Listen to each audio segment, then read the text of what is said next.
Ta teden v zimskih počitnicah uživajo učenci in dijaki z vzhoda države. Smučišča so tako še vedno polna otrok in staršev, tudi na Rogli, kjer smučarje navdušuje več kot meter debela snežna odeja.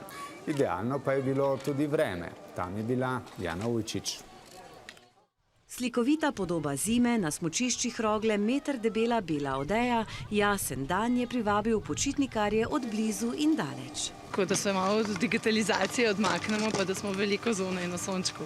Kako je, kaj je smučati? Dobro. Prijazno, da me je naučil smučati. Tvoj ati, ne? Ja. Pa da se malo družita, ne? Ja, pa z družino. Kak je zdaj, ko ni šole?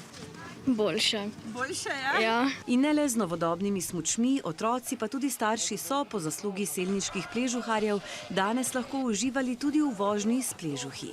Super. Prvič sem bil na tem, tako da